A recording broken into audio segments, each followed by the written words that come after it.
Deus quer que você reine. Cristo é a nossa redenção.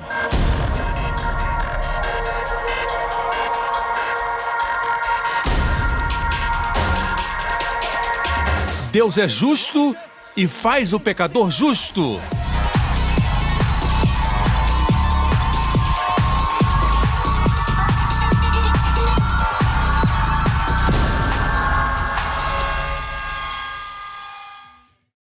Hoje com o pastor Joseph Prince.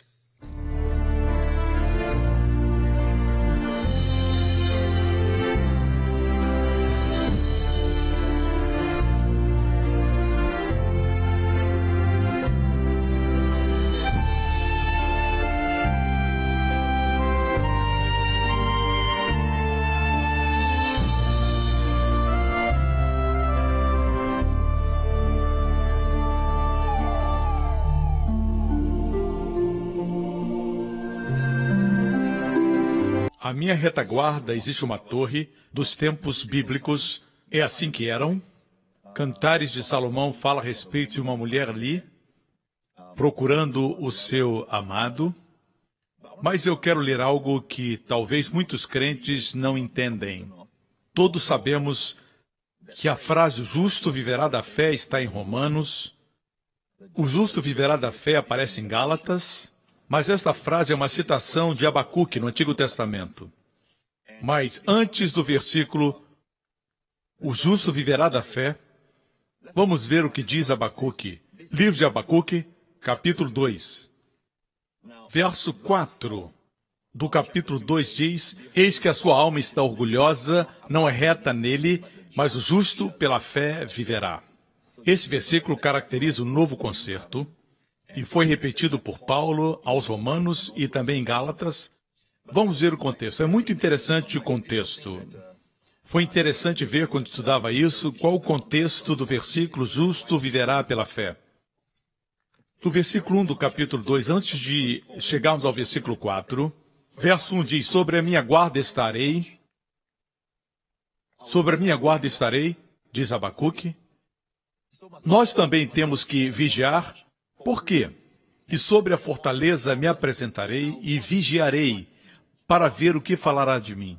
É uma frase interessante, vigiar para ver, porque muitas vezes a palavra de Deus vem em forma de visão. Vigiarei para ver o que ele falará de mim. Às vezes, Deus fala pela visão interior. A primeira forma como Deus fala é através da palavra, mas às vezes temos uma visão interior. Vigiarei para ver o que falará a mim e o que eu responderei quando eu for arguido. Ou seja, se esperar no Senhor, esperar na sua palavra, vai ter resposta para as perguntas que lhe fizerem. Verso 2, "E o Senhor me respondeu e disse: escreve a visão e torna bem legível sobre tábuas para que possa ler quem passa correndo." Aqui tem uma linda lição para aqueles que estão no ministério. Qualquer revelação que recebemos, temos que escrever. Hoje temos tecnologias, temos o vídeo, temos a televisão, temos as mídias, a mídia social. O que Deus estava dizendo naquela época era: escreve a visão para que não seja esquecida. Escreva a visão, torne-a legível. Não esqueça. Você que está pregando a palavra, pregue de forma simples, de forma clara. Quando pregar, faça como os anúncios de publicidade. Faça simples, bem claro, sem complicação. Deus age de forma simples, mas de forma poderosa. Simples não significa fraco. Muitas vezes as coisas complicadas são fracas. O simples com Deus é poderoso. Faça simples. Torna bem legível sobre as tábuas para que a possa ler quem passa correndo. Então somente caminhe, corra. Paulo diz, escrevendo aos Gálatas, andai em espírito, mas o que ele disse antes para os Gálatas? Vocês corriam bem. Corriam bem. Quem impediu vocês? Quem trouxe o legalismo? Quem trouxe a lei? Ele disse, a seguir ordenou que andassem em espírito. Mas o ideal é correr. Amém. Correr quer dizer cumprir a sua missão. Quando alguém lê a visão de Deus, deve correr. Versículo 3, porque a visão é ainda para o tempo determinado, mas se apressa para o fim, e não enganará. Se tardar, se demorar, espera-o, porque certamente virá e não tardará. Quando Deus lhe dá uma palavra, você escuta o sermão, lê a palavra de Deus, e parece que Deus deu uma promessa, e parece que não vai acontecer. Passa uma semana, passa um mês, mas a promessa de Deus Mesmo se tardar, se demorar, espera, porque ela se cumprirá e não tardará. O versículo seguinte diz: eis que a sua alma está orgulhosa, não é reta nele, mas o justo pela sua fé viverá. Assim, esperar pela manifestação é fé, porque o contexto aqui está muito claro. Fala de esperar e de confiar que a palavra de Deus, que prometeu, se cumprirá. Amém? Somente uma palavra antes de concluir.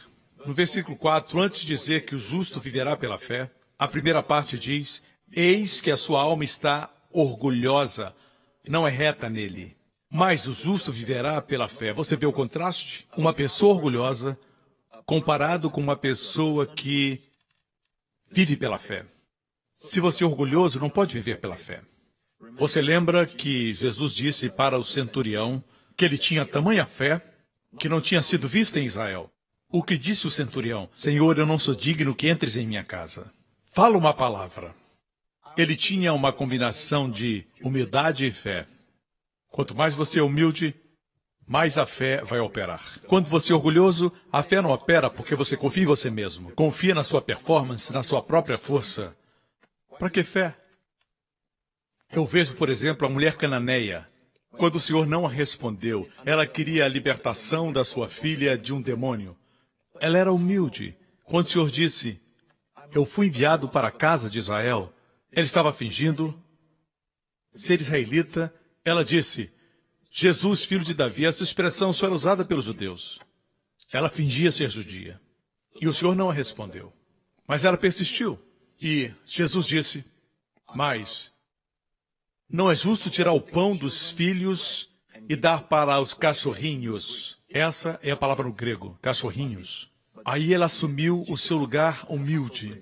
Ela disse: até os cachorrinhos comem das migalhas que caem da mesa. E o que Jesus disse? Ó mulher, grande é a tua fé. Ela foi humilde. Assume seu lugar. Se Deus falou algo, assuma o seu lugar. Se Deus corrigiu você, assuma o seu lugar. Por quê? Fé e humildade caminham juntas. O orgulho e a fé não se combinam, assim como o óleo e a água não podem se misturar. Aqui aprendemos uma lição. Aqui onde primeiro foi mencionado, o justo viverá pela fé. Nessa minha viagem a Israel, onde quer que eu passe, parece que Deus está falando comigo sobre os perigos do orgulho e a importância da humildade. Vimos a importância da humildade para liberar a fé. Amém. Obrigado por sintonizar no programa de hoje com o pastor Joseph Prince, da igreja New Creation. Estamos certos que você foi abençoado. Para mais informações sobre a igreja New Creation, acesse o nosso website newcreation.org.sg. Lá você poderá se inscrever no nosso devocional diário do pastor Joseph Prince. Seja incentivado e fortalecido todos os dias e saiba o quanto Deus lhe ama através destes devocionais. Acreditamos que o seu dízimo pertence à igreja a qual você frequenta. E oramos para que você seja grandemente abençoado, altamente favorecido e profundamente amado.